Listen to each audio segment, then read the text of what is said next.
Shah news में आपका इस्तकबाल है। ताज़ा तरीन खबरों के लिए देखते रहिए शाह न्यूज। అందరికీ print and electronic media photo video journalist అందరికీ నమస్కారం.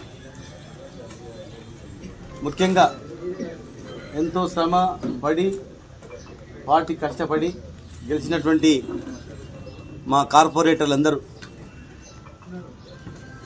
16 మంది అని చెప్పి వచ్చినటువంటి అందరికీ 16 మంది కార్పొరేటర్లకు మరి వాళ్ళ గెలుపు కృషి చేసిన వాళ్లకు మరియు స్వల్ప మెజార్టీతో కావచ్చు రకరకాలుగా ఓడిపోయినటువంటి మా కార్పొరేటర్లకు సహకరించిన వ్యక్తులకు అందరికీ కూడా పేరు నమస్కారం. రాష్ట్రంలో బీఆర్ఎస్ ప్రభుత్వాన్ని మన బీఆర్ఎస్ పార్టీని ఎదుర్కోవడానికి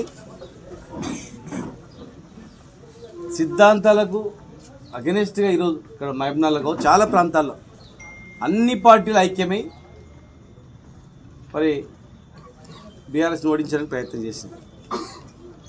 కాంగ్రెస్ ప్రభుత్వం ముఖ్యంగా అధికారాన్ని ఉపయోగించుకొని పోలీసులను ఉపయోగించుకొని ఓటర్లను అనేక రకాలుగా భయపెట్టించి మభ్యపెట్టి కొంతమంది పోలీసు అధికారులు దురుసుగా ప్రవర్తించి ఓట్లు వేయాలి గెలవకపోతే మీ సంఘం చూస్తామని భయపెట్టించి భయభ్రాంతులకు గురి చేసి ఎన్నో దగ్గరుండి ఎన్నో నీచమైన పనులు కూడా చేసి కొంతమంది మరి ఎన్ని చేసినా కూడా ఓటింగ్ శాతంలో చూస్తే దాదాపు ఒక 5% డిఫరెన్స్ ఉంటుంది, అంతే 5-6%. 2027లో మేము ప్రభుత్వంలో ఉన్నప్పుడు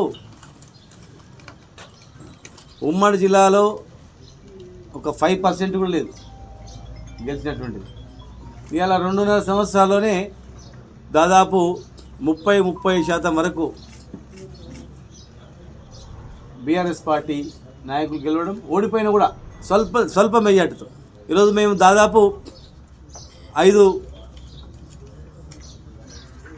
సీట్లు 50 ఓట్ల లోపల, ఇంకొక 3 100 లోపల, దాదాపు 100-120 లోపల మేము 10 సీట్ల వరకు మేము కోల్పోవడం జరిగింది. అంటే మద్యము, డబ్బు, అధికార దుర్వినియోగము, ఎలక్షన్ ఫిర్యాదు చేసిన బ్యాలెట్ నెంబర్లో 2 అని ఇచ్చి తర్వాత 3లో పెట్టిన ఇష్టానుసారంగా వివరించినా కూడా మరి 16ను బీఆర్ఎస్ పార్టీ కైవసం చేసుకోవడం జరిగింది. గెలిచినటువంటి వాళ్ళందరూ కూడా నిబద్ధత గల వ్యక్తులు, కష్టపడినటువంటి వ్యక్తులు, ముఖ్యంగా యువకులు రావడం జరిగింది. మహిళలు కూడా మంచి చదువుకున్నటువంటి వాళ్ళు, ధైర్యవంతులు చాలామంది కూడా ముందుకు రావడం జరిగింది. మరి వీళ్ళందరినీ కలుపుకొని ప్రతిపక్ష పాత్ర పోషించి ఈ పట్టణంలో ఉన్నటువంటి పెండింగ్ పనులన్నీ కూడా, హాస్పిటల్లో ఉన్నటువంటి 570 కోట్ల టెండర్లు కావచ్చు, హాస్పిటల్ ముందర ఉన్నటువంటి టూరిజం హోటల్ కావచ్చు, మిగిలిపోయినటువంటి ట్యాంక్ బండ్ పనులు కావచ్చు, హజ్ హౌస్ కావచ్చు, మైనార్టీ స్కూల్స్ కావచ్చు, బీసీఎస్ఎస్టీ స్కూల్స్ కావచ్చు, క్రిస్టియన్ భవనం కావచ్చు, మిగిలిపోయినటువంటి అర్ధాంతం మిగిలిపోయినటువంటిది,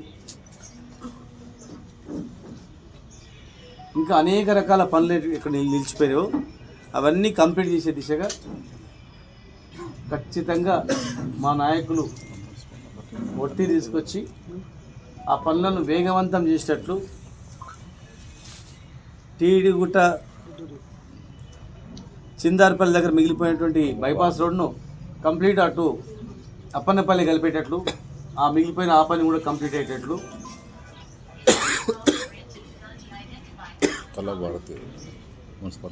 అన్ని పనులు కంప్లీట్ అయినా ఓపెన్ చేయకుండా మిగిలిపోయినటువంటి కళాభారతి కావచ్చు, ఓపెన్ కూడా చేసినాము. జస్ట్ అలా ప్రజలకు వదిలిపెట్టాలి, ప్రజలకు ఇవ్వాలంతే. కొన్ని కుర్చీలు అరేంజ్ చేసి శిల్పారాం కావచ్చు, శిల్పారాం పక్కన అమ్యూజ్మెంట్ పార్క్ కావచ్చు, 26,000 ఎకరాల జంగల్ సఫారీ కావచ్చు,